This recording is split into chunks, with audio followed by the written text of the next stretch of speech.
Hi, everyone. Welcome to the House Democratic Caucus. It is Tuesday, May 27th. Couple of quick announcements. I'm Lori Houghton. I represent Essex Junction. A couple quick announcements. We are in the hurry up and wait mode. As you could tell, we recessed today until 3. I know some committees are meeting, some might not be. But this is how it's probably going to be the rest of the week. So we are going to be doing floor times are Wednesday and Thursday are at 10 a.m. Friday is at 9:30. For each one, after we do our work for the morning, we will recess until a point later in the afternoon. And then we could recess again until a point later in the evening. So it's important to pay attention to what the speaker says at the podium. And if you have questions, reach out to your chairs or leadership. Take care of yourself this week. It does get a little hard to do the hurry up and wait. Make sure you have snacks, obviously not on the house floor, water. And if you are going to leave the building other than enjoying the sun outside, but if you're going to leave for any amount of time, please let someone in leadership know so that we can have your phone number and make sure we text you if we're due back on the floor. The other thing that will probably start happening later in the week is on the podium, the speaker will recess to us a certain time, and then on the podium, you can see a little piece of paper that will give you more time. And so as we're waiting for bills and for committee action, just keep looking at the podium as well. And we do anticipate going into the evenings, especially later in the week. We will work with the cafeteria staff, but again, it's good to have snacks around. And I think that was everything. So we have 3 bills up today to talk about. I think all of them will be pretty quick. We're going to start with S45, which is an act relating to protection from nuisance foods for agricultural activities. And then we will go to education and then H91. So I'm going to turn it over to David. Thank you, David Derby, Shasberry, Chair of the House Ag Committee. S45, an act relating to nuisance protection for agricultural activities. This is not a bill that I think we've talked about before here in this setting. It was in House Judiciary for a while. It spent some time in an informal way in House Ag, and then we now have the bill formally. And we have already given Judiciary a 7-1 approval on the amendment that we're going to look at and I think formally vote out this afternoon. But I invited Martin and asked for a little time to just talk to the caucus about it. This is a bill that is euphemistically known as the right to farm bill. So you might have heard that expression. That's this bill. It's a stretch to call it that.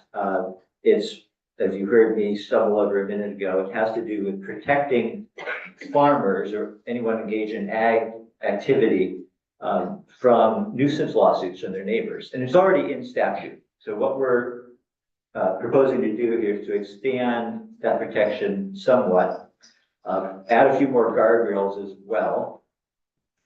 And here are the changes that we're making, sort of high level.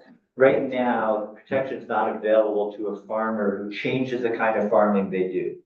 So we are going through a time, and have been for the last several decades, where Vermont's ag landscape is changing. We once had thousands, if not 10,000 dairy farms. I think I've seen the number 10,000. We're down to like 400 now. Those are bigger farms than they were back 40 or 60 or 100 years ago, but there are a lot fewer of them. And in many cases, the actual type of farming has changed from dairy farming to something else. So one of the changes that we're making here in statute would expand that to, if you change the kind of significantly change or substantially change, you're still, as a farmer, you're still protected from that nuisance lawsuit. And then the second thing we're doing is currently, if you take a plot of land that's not currently farmed and turn it into ag land, you're also not currently protected. And we're saying we're going to protect that as well. I should just pause and say, when you're talking about nuisance, what does that mean? As a neighbor, you can complain and file suit against a normal neighbor if they make a lot of noise or if they do something that's very smelly. And the existing law says you can't, if the person is engaged in farming that's causing that noise or causing that smell, then you have certain protections as a neighbor. It's not unlimited. And I'll let Martin talk a little bit perhaps about, how where that line might be drawn. So those are the two changes that we're talking about. Some of you might be familiar with a case that's been in the news recently, a large dairy farm that was sued by a neighbor for both nuisance and trespass. Trespass is, again, this is a legal construction. It doesn't mean walking on it can mean walking on someone's land, but it can mean other things. And in the case of this particular case, it's meant sending lots of water onto somebody else's land and eroding the land, perhaps. So we're not talking about trespass here. We're just talking about nuisance and the changes that we're proposing. I think maybe I'm going to let Martin take the mic and speak to rebuttable presumption, because that's an existing statute. We're taking that out too. And I think the idea here was to shift some of the burden from the farmer, if you're a defendant in a lawsuit, onto the plaintiff, onto the neighbor. Again, to make things a little bit less onerous for the farmer. All right, so we did spend a lot of time with this bill a few weeks ago, and a number of the changes that we made initially remained in the bill, although it's much improved after it stopped in agriculture committee. So the main thing is that the main changes, as I see them, is the shifting of the burden of proof.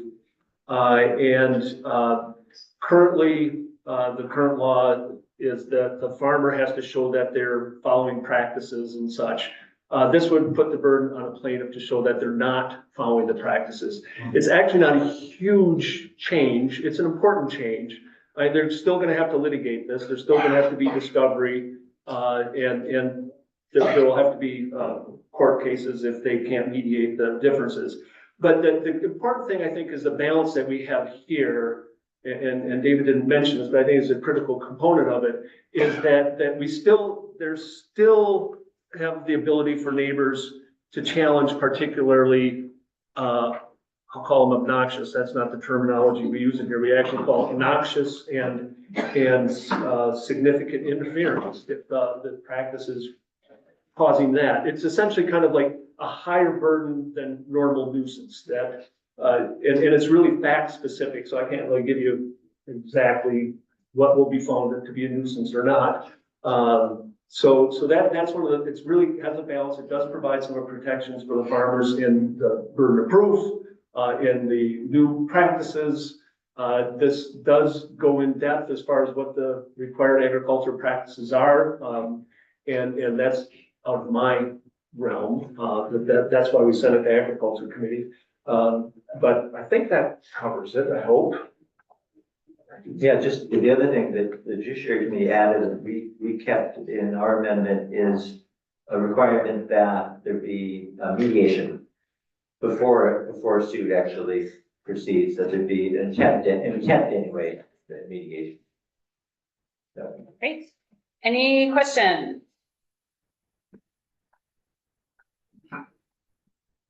Excellent.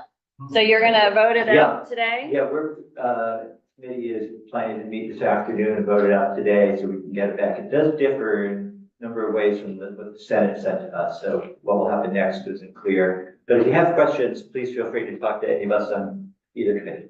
Great, thank you.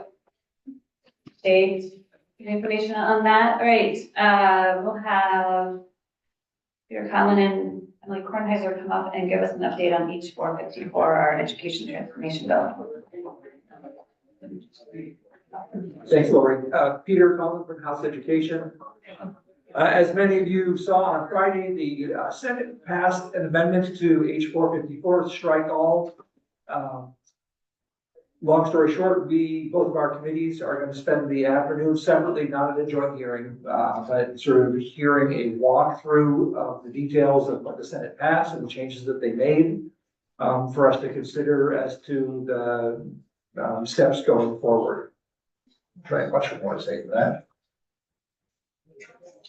So we're gonna have some kind of committee this afternoon. I'm Emily Kornheiser, Chair of House Ways and Means from Brattleboro. So this afternoon, as we do our walkthrough, the House Ways and Means Committee is gonna focus on the tax and finance portions of the bill and are gonna be very mindful that Vermonters are better off on the other side of this legislation. That's what we'll have an eye to. We're not need to understand exactly what's in the bill, but we want to make sure that the tax changes that we put forward are going to make our tax policy more consistent, our tax bills more consistent, and that more Vermonters are better able to afford their property taxes on the other side of this significant change that will be happening over the next many years. And once we do that, we're gonna reconvene in the House later this afternoon. Thanks. There probably were more substantive mathematical changes in the Ways and Means portion of the bill than in ours. However, fair to say, we will also be looking at, as we move towards a transition, how do we do it in a way that is thoughtful, recognizes the need to adjust in the field. We passed a very solid bill out of the House. Much of what the Senate changed builds, or I would say, doesn't deviate too far from that, especially in terms of timeline and some other facets. So we're going to need to take a deeper dive into the implications of what they have proposed. Great, any questions? Will, and then Okay, Will Greer, Bennington. Two questions. What did the Senate version end up doing with the independent school percentage of students that attend on tuition dollars? Because I heard someone say it was 25%, someone said 50%, and I heard 40%. Just wanted clarity on where you guys, like what the number is right now. I think that they may have stuck with the proposal that came out of the Senate Education in part, which is a 25% level. Okay, thank you. I think you said you had two questions, so. I forgot the other one.